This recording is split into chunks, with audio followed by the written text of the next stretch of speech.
guys, welcome back. So as of recently, you know everything that's going on with the city. We're wanting to provide videos for you, your family, your kids, maybe even a few activities that you can do together. And so we've been doing this stuff with Texas Parks and Wildlife. We're doing a little series called Fish Fun. So you can learn about fish, maybe some activities, what to bring. And so today we're actually going to be talking about tying knots on fish hooks. Yes. Okay, and so she knows a little bit more about this than me, so I'm going to let her kind of lead from here. All right, so if you've ever gone on the internet and done a search for fish knots, there's going to be a lot of options out there for you, and figuring out which one's going to work the best for you is sometimes difficult. So there are two that we teach during our angler education. Okay. One of them is the improved clinch knot, and the other one is going to be the palomar knot. Okay. So they're two really common ones, and they work for a bunch of different things. So these are going to be ones that we recommend for families to learn together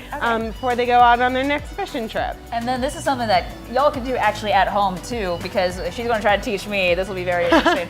But you can just get your shoestring, right? Yeah, a piece of rope, anything. And then for the knot, this is an eye bolt. I started saying right, an eye bolt, or then you can just use a key ring, a ring, just something with a circle kind of like this, and then you can practice along with us. So what do we got here? All right, so let's start with the improved clinch knot. Oh boy. This one's one of the more popular knots that anglers will use, and it might be hard for smaller hands, but I think most people can master it for sure.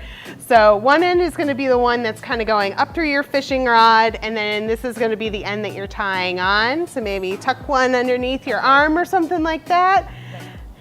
Maybe. I'm feeling it first time. And then what you're going to do is just bring it through your eye bolt. And what I like to do is kind of leave my finger there, kind of create like a little loop, and you're just going to go over the line that's attached to your fishing pole, maybe go around it about 4 or 5 different times. Okay. I hope I'm doing this right. Yeah, you're doing good. Okay, cool. Okay, so now you can kind of see, you can kind of release the one. Okay. You can kind of see you've created a loop right here, right next to your fishing hook. What you're gonna do is bring your little tag end, the one that you're gonna cut off at the end. You're gonna put it through the loop that you've created, and you're gonna see you've created another loop right there. Okay. So you're gonna bring your end into your brand new loop. Okay. And then you're just gonna pull everything tight. I don't know how well I did there.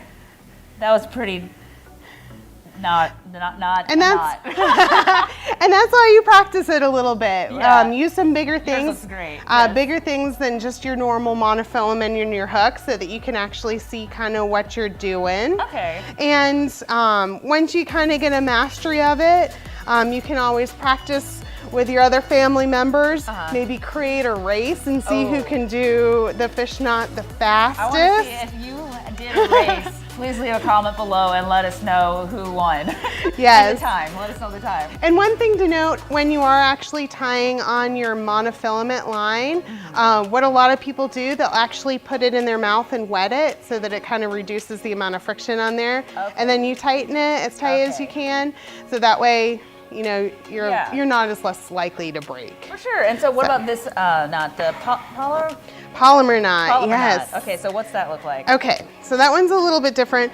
This one is going to be a really great knot. It's really sturdy, and it's pretty strong.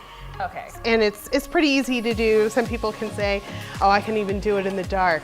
So this one might be a little bit easier for kids to try. Okay. So what you're gonna do, so you're gonna have your end that's attached to a fishing line. Yes.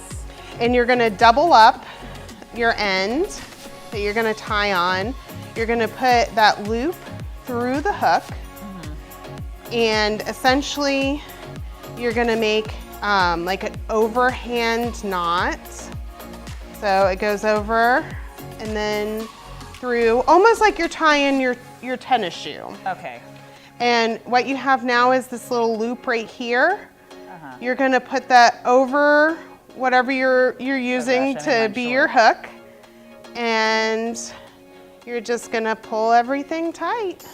If you're using monofilament, wet that line a little bit and pull it tight. There we go. Awesome. Awesome. Yeah, I love it. So we got, these are two, like the most popular knots you've seen, you would say? Yeah, they're pretty common, they're popular. The improved clinch knot here is probably gonna be the most common one. I see. The palomar is really easy, it's strong and durable. Gotcha. So a lot of people use that one too. Okay, cool. Well, thanks for sharing with us about Absolutely. that. And so definitely, I would love to see maybe comments below. Y'all trying it together, maybe in your living room, trying these knots. Really fun. Again, just find yourself maybe a shoestring, get a key ring or an eye bolt, and then you can practice together, something fun to do. So thanks for showing us all that. No problem. All right, see you guys next video.